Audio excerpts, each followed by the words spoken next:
Shalom Bapak Ibu yang dikasihi Tuhan, berjumpa kembali di Erben Channel.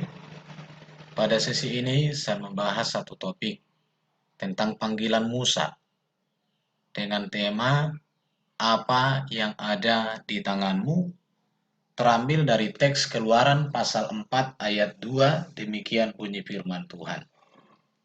Tuhan berfirman kepadanya, "Apakah yang ada di tanganmu itu?" Jawab Musa, "Tongkat."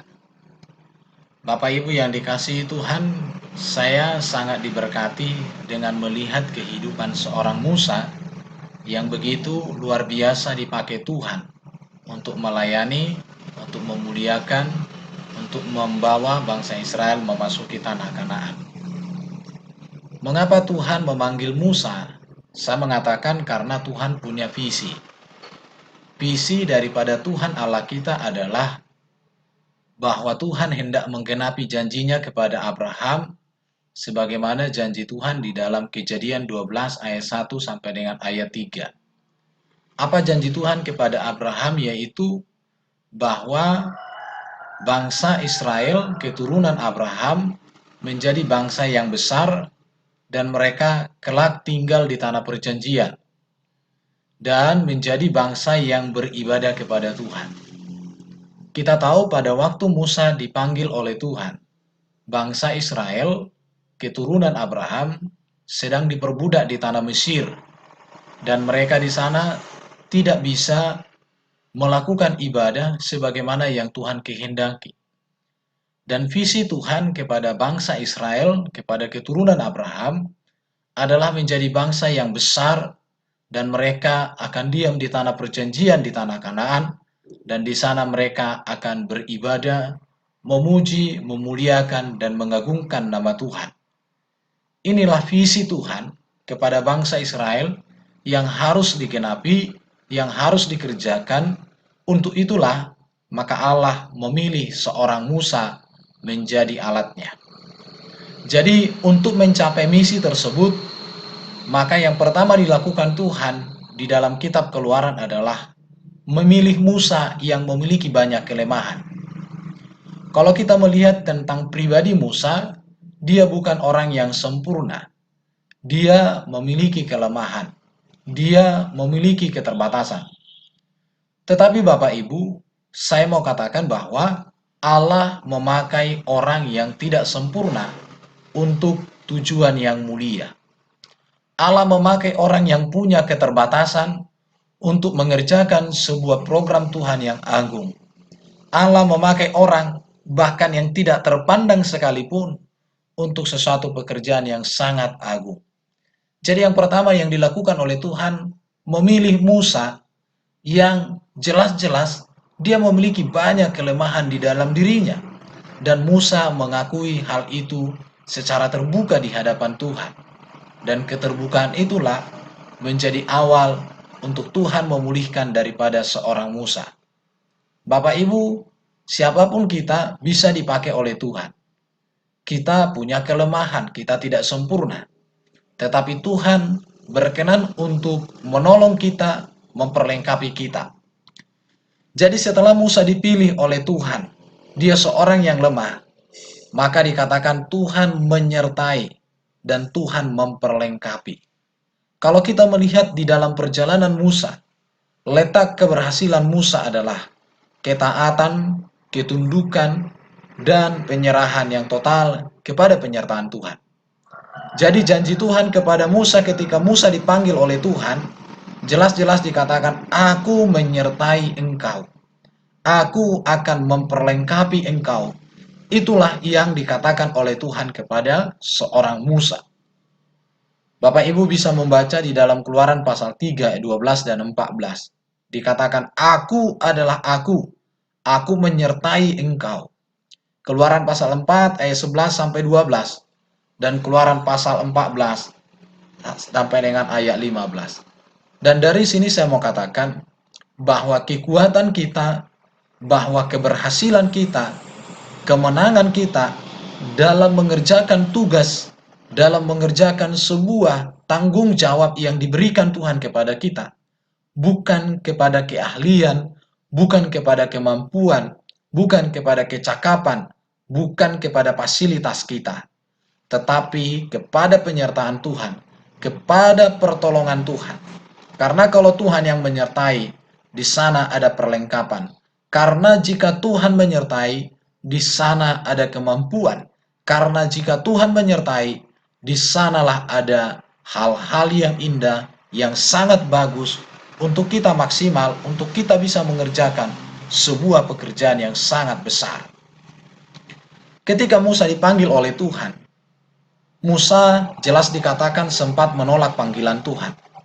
Dia berkata, "Siapakah aku ini? Maka aku yang akan menghadap Firaun dan membawa orang Israel keluar dari Mesir." Musa mengatakan itu, "Siapakah aku ini?" Bahkan dikatakan juga oleh Musa, "Bagaimana jika mereka tidak percaya kepadaku dan tidak mendengarkan perkataanku, melainkan berkata, Tuhan tidak menampakkan diri kepadamu." Ini juga menjadi pergumulan daripada seorang Musa. Baru dikatakan juga oleh Musa, "Ah Tuhan, aku ini tidak pandai bicara, dahulu pun tidak, dan sejak engkau berfirman kepada hambamu pun tidak, sebab aku berat mulut dan berat lidah." Dikatakan Musa lagi, "Ah Tuhan, utuslah kiranya siapa saja yang patut kau utus." Musa berulang-ulang mengatakan, "Tidak mampu, tidak sanggup, aku punya keterbatasan." Kalau kita membaca tentang pernyataan-pernyataan Musa ini, saya mengatakan, Musa menolak panggilan Tuhan karena dia berpatokan kepada dirinya, tidak menyerahkan hidupnya kepada Tuhan. Tetapi walaupun pada akhirnya Musa menyerahkan, dikatakan oleh Musa, "Siapakah aku ini? Maka aku yang menghadap Firaun." Baru dikatakan, "Bagaimana jika mereka tidak menolak, tidak percaya kepadaku, tidak mendengarkan perkataanku?" Jadi semua tentangku yang dikatakan oleh Musa. Bapak Ibu yang dikasihi Tuhan, di sini kita belajar untuk kita tidak fokus kepada kelemahan kita tidak fokus kepada keterbatasan kita tidak fokus kepada kekurangan kita, atau segala sesuatu yang minus dalam diri kita. Tetapi mari kita melihat kepada Tuhan yang memanggil hidup kita. Karena intinya adalah, jika Tuhan yang memanggil, Dia yang menyertai, maka segala perlengkapan, segala hal yang dibutuhkan untuk tugas yang mulia, pastilah Tuhan akan memberikannya. Apapun tugas, apapun beban yang Tuhan taruh untuk kita kerjakan, jika kita bergantung dan percaya pada penyertaan Tuhan, maka di sanalah kita mendapatkan sebuah kemenangan, di sana kita mendapatkan sebuah kebahagiaan dan kemampuan-kemampuan untuk mengerjakan tugas Tuhan itu. Bapak Ibu yang dikasihi Tuhan, jika kita melihat kepada Musa ini, apa yang membuat Musa berat hati untuk merespon panggilan Tuhan? Kalau kita membaca tentang kehidupan Musa ini, saya mau mengatakan bahwa ada beberapa hal yang membuat Musa berat hati merespon panggilan Tuhan. Yang pertama adalah masa lalu yang belum dipulihkan. Artinya apa di sini? Takut ditolak, takut ditangkap. Karena Musa memiliki masa lalu di mana dia melarikan diri dari Mesir. Artinya dia meninggalkan Mesir dengan cara yang tidak baik. Keluaran pasal 4 ayat 19 Bapak Ibu bisa baca di sana. Bahwa Musa belum selesai dengan masa lalunya, dia belum dipulihkan. Maka saya katakan orang yang mau mengerjakan pekerjaan Tuhan, tetapi terikat dengan masa lalu, dia tidak akan bisa merespon panggilan Tuhan dengan bagus. Oleh karena itu, maka seseorang yang dipanggil dan dipilih Tuhan, dia harus rela dipulihkan dari masa lalunya. Dia harus rela untuk dibentuk sesuai kehendak Tuhan. Maka Yesus berkata di dalam Lukas pasal 9 ayat 62, "Setiap orang yang siap untuk membajak tetapi menoleh ke belakang tidak layak untuk kerajaan Allah." Jadi di sini kita perlu mengalami pemulihan dari Tuhan supaya kita maksimal dalam mengerjakan isi hati Tuhan. Kita harus mengalami pemulihan dari masa lalu kita, sehingga dengan demikian kita bisa melangkah ke depan. Bapak Ibu yang dikasihi Tuhan, mari kita sebagai orang Kristen dalam mengerjakan panggilan Tuhan untuk kita menjadi garam, menjadi terang, kita harus lepas dari masa lalu kita. Masa lalu yang buruk, masa lalu yang tidak menyenangkan, masa lalu yang memahitkan, masa lalu yang melukai, kita harus tinggalkan, kita harus lepaskan. Dengan demikian, kita bisa merespon dan melakukan tugas dan panggilan Tuhan yang agung. Kita seringkali gagal di dalam mengerjakan tugas dan panggilan Tuhan karena kita tidak bisa meninggalkan, tidak mampu melepaskan masa lalu yang tidak menyenangkan hati kita dan terlebih lagi yang tidak sesuai dengan kehendak Tuhan. Yang kedua, apa yang membuat Musa berat hati merespon panggilan Tuhan? Yang kedua yang saya temukan adalah fokus pada kekurangan, bukan kepada Tuhan yang sanggup selesaikan masalah. Jadi saya katakan bahwa Musa di sini fokus kepada kekurangan dirinya, kekurangan bangsa Israel, kekurangan segala sesuatu menjadi pusat, menjadi fokus dari perhatiannya. Karena itulah maka dia enggan, dia erat hati merespon panggilan Tuhan. Dikatakan oleh Musa, tidak cukup kemampuan, tidak pandai berbicara. Dia selalu melihat kekurangan-kekurangan di dalam dirinya, sehingga dia tidak bisa merespon panggilan Tuhan. Atau dia berat hati untuk melakukan panggilan Tuhan. Jadi di sini kembali kita diingatkan, di dalam kita mengerjakan tugas dan panggilan Tuhan, yang harus kita perhatikan adalah bahwa yang memanggil kita Tuhan, yang memperlengkapi kita Tuhan, dan kita mengerjakan tugas yang dikehendaki Tuhan. Saya percaya bahwa ketika kita melakukan kehendak Tuhan, di sana ada pembelaan Tuhan. Ketika kita melakukan kebenaran Tuhan, di sana ada kemenangan.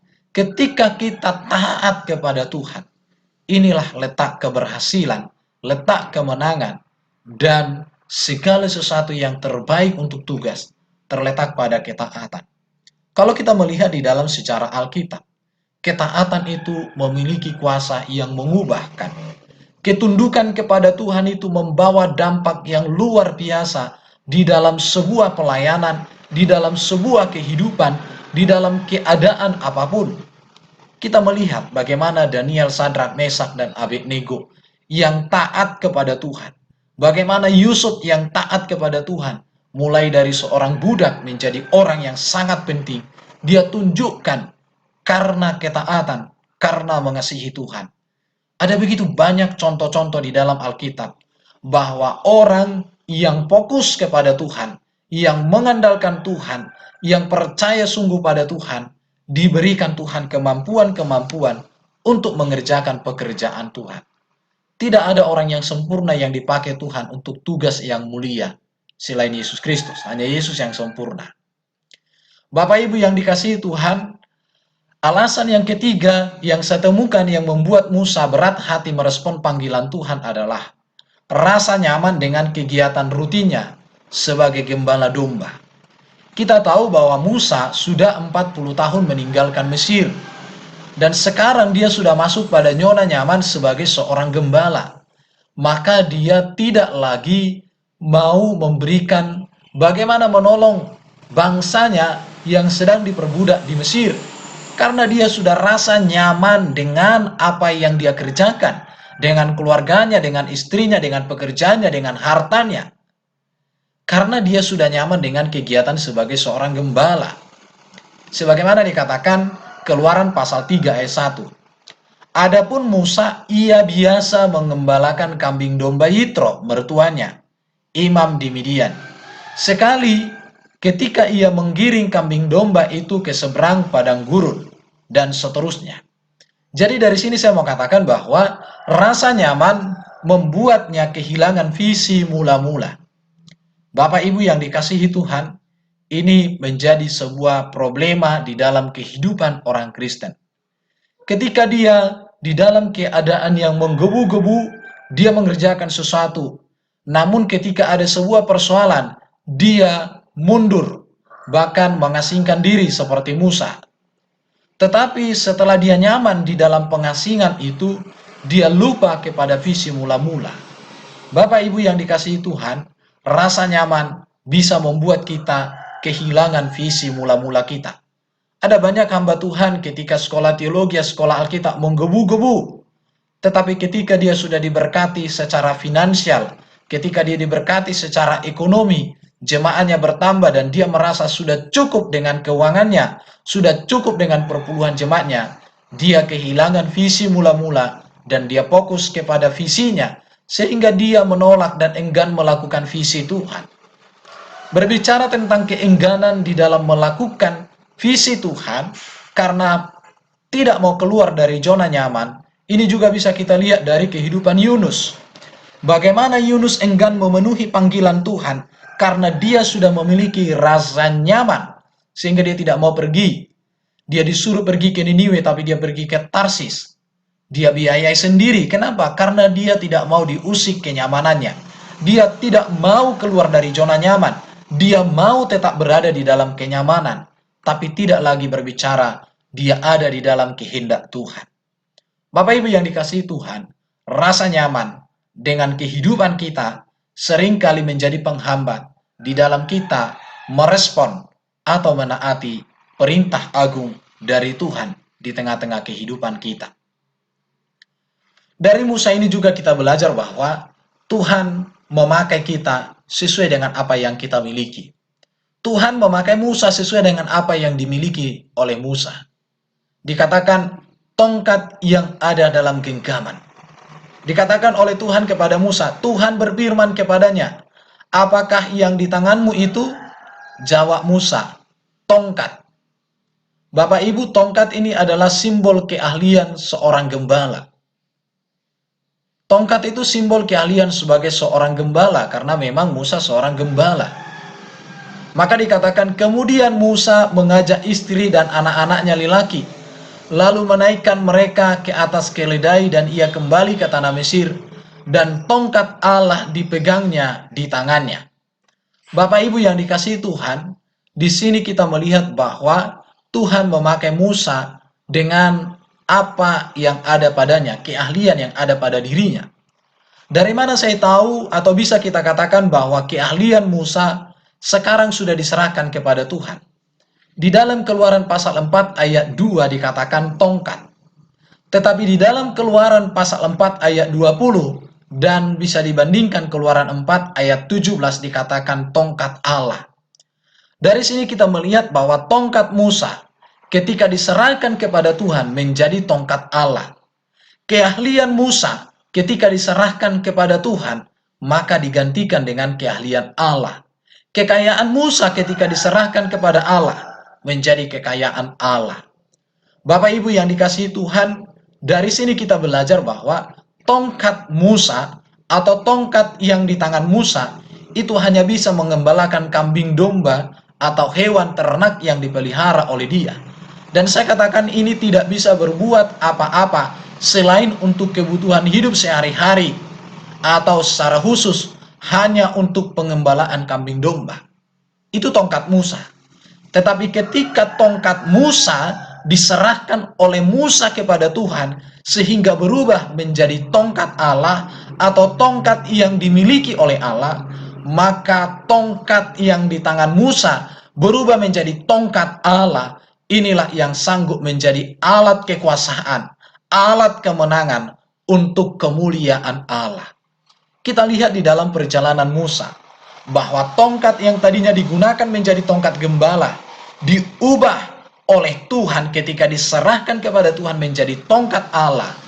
Dan tongkat Allah inilah menjadi sarana yang dipakai oleh Tuhan menyatakan kuasa, menyatakan keajaiban, menyatakan keagungan, menyatakan kebesaran di tengah-tengah umat Israel. Hal yang sepele Bapak Ibu. Hal yang tidak begitu bermahal saya katakan tongkat ini. Tetapi hal yang sangat sederhana ini ketika diserahkan kepada Tuhan, maka itu sesuatu hal yang luar biasa. Saya mau katakan, Bapak Ibu yang dikasihi Tuhan, Tuhan bisa memakai kita walau kita banyak kekurangan. Sekarang adalah apa yang kita mau, apa yang kita miliki, apa yang kita mampu, serahkanlah kepada Tuhan, maka Tuhan akan melipat gandakan itu. Tuhan akan membuat sesuatu hal yang besar melalui apa yang kita miliki. Bapak Ibu yang dikasihi Tuhan, kita melihat bahwa Tuhan memakai Musa ini sangat luar biasa melalui apa yang dia miliki, yaitu tongkat. Tongkat gembala. Tongkat gembala yang diserahkan kepada Allah menjadi tanda kekuatan, menjadi tanda kemenangan. Kita melihat bahwa Musa membuat begitu banyak mujizat karena tongkat. Membelah air laut, Bapak Ibu ya. Tongkat yang tadinya hanya bisa menjaga kambing domba, tetapi sekarang membuat mujizat. Tetapi sekarang membelah laut, mengeluarkan air dari batu karang, bahkan melakukan mujizat-mujizat yang begitu banyak di dalam pelayanan Musa. Oleh karena itu maka saya katakan, keahlian sekecil apapun yang kita miliki, jika itu kita serahkan kepada Tuhan, tidak mustahil hal itu bisa menjadi alat yang luar biasa, berarti, mahal, agung, mulia, karena diberkati, karena berada di dalam tangan Tuhan. Mari kita serahkan apa yang ada pada kita, supaya Tuhan makin lipat gandakan. Kita tahu bahwa ketika kita memiliki ada kelebihan sedikit, dan ketika kita serahkan kepada Tuhan, Tuhan sanggup melipat gandakannya menjadi sesuatu yang luar biasa. Bapak Ibu yang dikasihi Tuhan, Tuhan memakai kita sesuai dengan apa yang kita miliki. Tongkat gembala menjadi alat kemuliaan Tuhan. Tetapi tongkat keahlian yang digunakan secara salah membawa Musa kepada kegagalan memasuki tanah Kanaan. Dari sini kita belajar bahwa ketika tongkat yang dimiliki oleh Musa digunakan oleh Musa untuk kemuliaan Tuhan, maka itu melakukan sesuatu karya yang luar biasa. Tetapi kita melihat ketika Musa menggunakan tongkat dengan cara yang salah, maka itu menghalangi dia untuk masuk ke tanah Kanaan. Artinya Bapak Ibu, kita punya keahlian. Kalau kita serahkan kepada Tuhan, maka Tuhan akan membuat sebuah pekerjaan besar melalui keahlian kita. Tetapi jika keahlian yang kita miliki kita tidak serahkan kepada Tuhan, atau kita salah menggunakannya, maka kita bisa tidak sampai kepada tujuan. Dikatakan di dalam Bilangan 20 ayat 11 sampai dengan 12. Lalu Musa mengangkat tongkat itu dan memukulkannya pada bukit batu itu 2 kali. Maka mancurlah air dengan derasnya, sehingga semua orang dan ternak bisa minum. Tetapi Tuhan menegur Musa dan Harun, katanya, karena kamu kurang percaya kepadaku untuk menyatakan kuasaku yang suci di depan bangsa Israel, kamu tidak akan memimpin mereka masuk ke negeri yang kujanjikan kepada mereka. Bapak Ibu yang dikasihi Tuhan, mari kita menggunakan apa yang sudah kita serahkan kepada Tuhan secara konsisten di dalam pengabdian kita kepada Tuhan, supaya keahlian-keahlian kita konsisten kita persembahkan untuk melayani Tuhan, untuk memuliakan Tuhan, maka kita akan dipakai Tuhan untuk mengerjakan pekerjaan yang besar. Musa dipakai untuk mengerjakan pekerjaan yang besar, agung, mulia, yaitu membawa satu bangsa keluar dari Mesir, masuk kepada tanah perjanjian. Dan kita pun akan dipakai Tuhan untuk satu tujuan Tuhan yang mulia, ketika kita percaya dan menyerahkan hidup kita kepada Tuhan dengan sungguh-sungguh. Bapak Ibu yang dikasihi Tuhan, saya mau katakan melalui materi ini, jangan tunda melakukan panggilan Tuhan. Serahkan hidup kita dipakai Tuhan untuk tujuannya. Mengapa? Karena kalau kita menunda panggilan, maka kita membiarkan orang makin lama hidup dalam perhambaan dan penderitaan. Musa, kalau dia terus mengulur waktu untuk menolak panggilan Tuhan, bisa saja dia akan ditolak Tuhan atau digantikan orang lain. Tetapi yang pasti, maka bangsa Israel semakin lama hidup dalam penderitaan di tanah Mesir. Maka dia akan membiarkan bangsa Israel meneteskan air mata, menangis, meraung, merintih di dalam perbudakan. Dan juga Musa membiarkan begitu banyak waktu yang tidak berarti terbuang karena dia mengulur-ulur waktunya. Oleh karena itu mari kita taat kepada panggilan Tuhan. Tuhan sanggup memakai kita berdasarkan karunia-karunia yang sudah Tuhan berikan kepada kita. Apa yang menjadi keahlian kita? Serahkan pada Tuhan. Tuhan sanggup membuat sesuatu yang luar biasa di tengah-tengah keterbatasan kita. Tongkat Musa yang sangat sederhana, yang tidak memiliki arti hanya untuk pengembalaan kambing domba. Tetapi ketika ada di tangan Tuhan, ketika diserahkan kepada Tuhan, membuat sesuatu pekerjaan yang agung, yang besar, dan yang luar biasa. Ini sebuah kekuatan, sebuah kebenaran. Dan di dalam Alkitab ada begitu banyak kesederhanaan yang diberkati, ditolong Tuhan, sehingga terjadi hal-hal yang luar biasa. Oleh karena itu, di dalam menaati panggilan Tuhan, di dalam melakukan kehendak Tuhan, jangan tunggu kita sempurna dulu. Allah memakai yang tidak sempurna untuk tujuan yang mulia. Kita perlu ingat, Musa dengan tongkatnya dipakai Tuhan dengan luar biasa untuk mengadakan mujizat. Kita tahu 5 roti dan 2 ikan di tangan anak kecil bisa untuk dimakan 5.000 orang. Biji gandum yang jatuh dan mati akan tumbuh dan melahirkan banyak gandum dan menghasilkan yang banyak. Murid-murid yang dipanggil oleh Yesus adalah orang-orang sederhana, yaitu mereka para nelayan.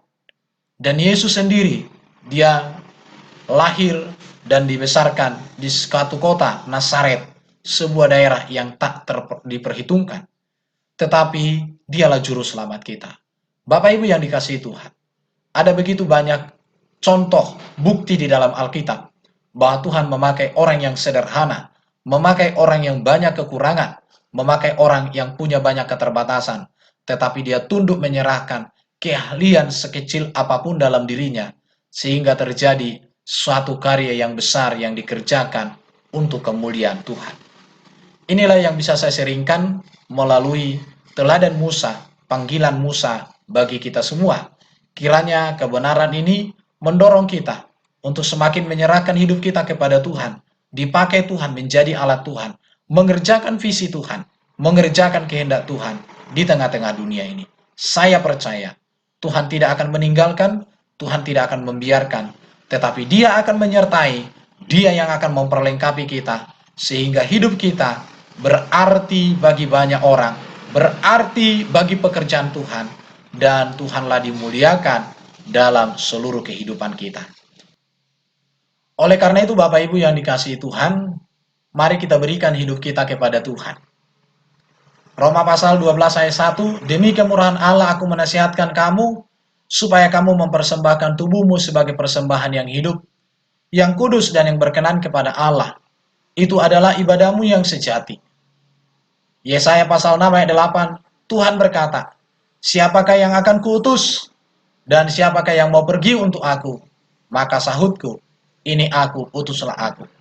Yeremia pasal 1 ayat 10, ketahuilah, pada hari ini aku mengangkat engkau atas bangsa-bangsa dan atas kerajaan-kerajaan untuk mencabut dan untuk merobohkan, untuk membinasakan dan meruntuhkan, untuk membangun dan menanam. Mari kita berikan hidup kita sebagai alat di tangan Tuhan untuk mengerjakan pekerjaan Tuhan, untuk melakukan kehendak Tuhan di tengah-tengah zaman ini. Kita akan dipakai Tuhan sebagaimana Tuhan memakai Musa, sebagaimana Tuhan memakai para nabi, para rasulnya. Kita pun akan dipakai Tuhan pada zaman kita, sehingga kemuliaan dan kebenaran Tuhan jadi nyata di tengah-tengah dunia ini.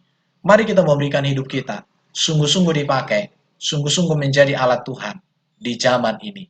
Inilah waktunya kita harus menyatakan diri sebagai alat Tuhan, sebagai terang Tuhan. Sebab ini sudah akhir zaman, kedatangan Tuhan sudah semakin dekat. Mari kita ambil bagian di dalam tugas yang mulia yang Tuhan sudah berikan kepada kita. Bapak Ibu yang dikasihi Tuhan, mari kita berikan hidup kita. Dikatakan di dalam Keluaran pasal 4 ayat 30-31, ketika Musa dan Harun taat, maka dikatakan Harun mengucapkan segala firman yang telah diucapkan Tuhan kepada Musa, serta membuatnya di depan bangsa itu tanda-tanda mujizat itu. Lalu percayalah bangsa itu, dan ketika mereka mendengar bahwa Tuhan telah mengindahkan orang Israel dan telah melihat kesengsaraan mereka, maka berlututlah mereka dan sujud menyembah. Ketika mereka dipanggil Tuhan, yaitu Musa, dia takut ditolak. Tetapi ketika dia taat, maka dikatakan, percayalah bangsa itu. bahkan bangsa Israel yang dia pikirkan akan menolak dia, di sini dikatakan berlutut sujud menyembah kepada Tuhan, sampai akhirnya dipimpin oleh Tuhan masuk ke dalam kemenangan, masuk ke dalam rencana, masuk dalam program Tuhan, sehingga bangsa Israel kelak keluar dari Mesir dan menjadi bangsa yang dipimpin Tuhan dengan penuh keajaiban masuk ke dalam tanah perjanjian. Yang diinginkan Tuhan dari kita adalah ketaatan. Yang diinginkan Tuhan dari kita adalah penyerahan. Yang diinginkan Tuhan dari kita adalah percaya, tunduk, dan berserah kepada Tuhan. Maka Dia akan bertindak memperlengkapi, menolong, menguatkan, bahkan membuat kita berhasil dalam tugasnya yang mulia, yang agung, yang besar. Terima kasih Bapak Ibu sudah mendengarkan saya, boleh sharing, membagikan sebuah kebenaran firman Tuhan ini. Nama Yesus dipuji, ditinggikan, dimuliakan di tengah-tengah hidup kita. Kita terus menyerahkan hidup kita, dipakai, diberkati, ditolong oleh Tuhan. Amin.